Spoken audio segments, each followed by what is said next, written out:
What if I tell you you're paying more for the everyday items even though the prices have not gone up? Let me explain. So the other day I went for grocery shopping, and at the last minute at the billing counter I saw this 10 rupee dairy milk packet. So I thought, why not, for old time's sake, and I bought it. But 3 bites later and it was completely gone. And I remember thinking, was this always this small, or did I just eat it too fast? So I went down a rabbit hole, and turns out it was not me, and it is not just this chocolate. Almost everything in our shopping cart has become smaller, and nobody even told us about it. And there's a word for it.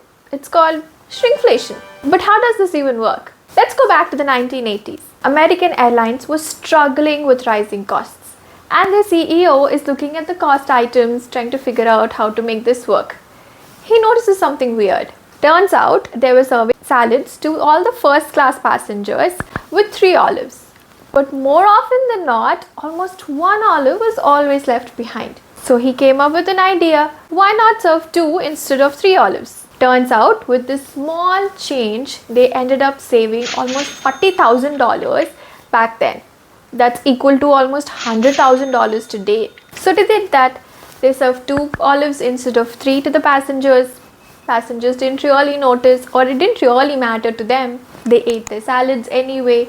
The flights went on anyway. And the American Airlines had used this golden rule: reduce something so small that it's not even noticeable. Now, most companies don't remove olives, they remove grams.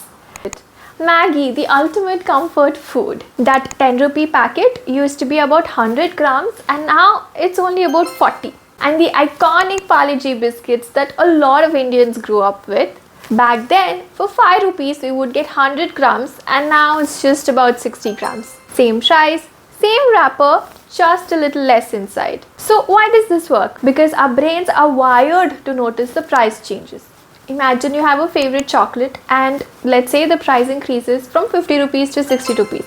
You immediately know the change, and some of us might even put it back on the shelf and decide to not buy it. But if the same chocolate reduces the quantity from 100 grams to, let's say, 80 grams, we might not know the difference immediately. We might think it's just us and quickly move on. There's another trick at play here too. It's called price anchoring. 10 rupees for Maggie feels right.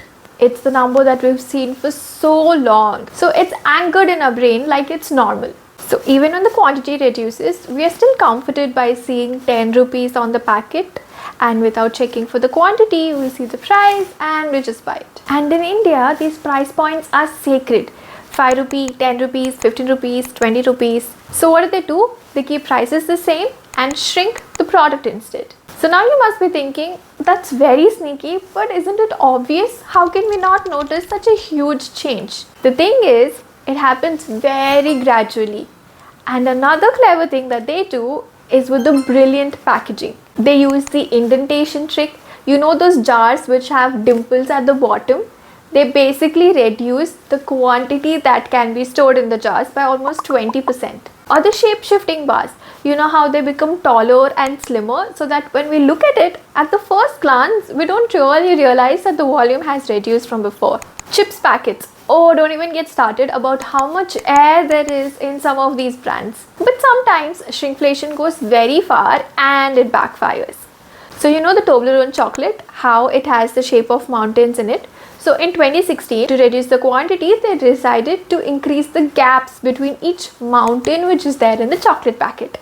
And oh my god, everybody noticed, and it became a big deal. Everybody started making memes about it. It was called Toblerone instead of Toblerone. And the company had to now bring back the old design and increase the prices honestly. And people still bought it. So the people were basically saying, we don't mind paying higher prices, but we need to be aware about it. But shrinkflation is not the only trick. There is its cousin, skimflation. The price, the weight, the quantity, everything remains the same, but the quality reduces here. Companies tweak recipes and the ingredients list. Campbell Soup did this famously in US. So many years ago, they were selling this product called the cream of potato.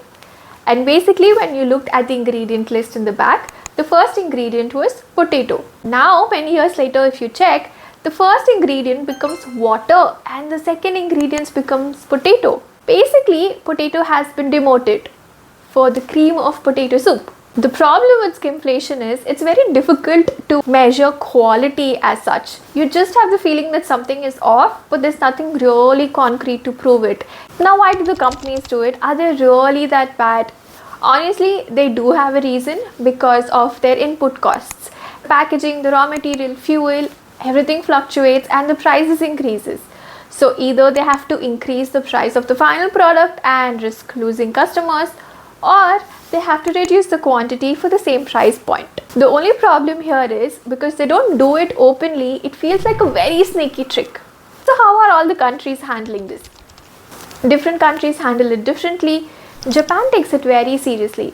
Under their Measurement Act, the final product should have the same shape and size as it is shown on the packaging of the product, with very less room for error. In France, since 2024, the supermarkets have to put labels on the shelf for products for which the quantity has reduced but the price has not changed. And it has to be right at the eye level where everybody can see it. In India, it's legal as long as the new weight is printed on the product. So what can we do? The first thing is notice. Being aware is the main thing of what is even happening here. The second thing is check the unit prices, because that is how we realize if the price per unit is actually increasing, decreasing, and what are we actually getting for our money's worth. And third, talk about it. With the classic case of Toblerone, we see that some changes are possible when we start talking about it. In the 1980s, the olive trick worked because nobody was really paying attention. But now we are. So let me know your stories. When did you realize that the products have slowly been becoming smaller without us noticing it? So that's it for this video. See you soon in the next one. Until then, bye bye.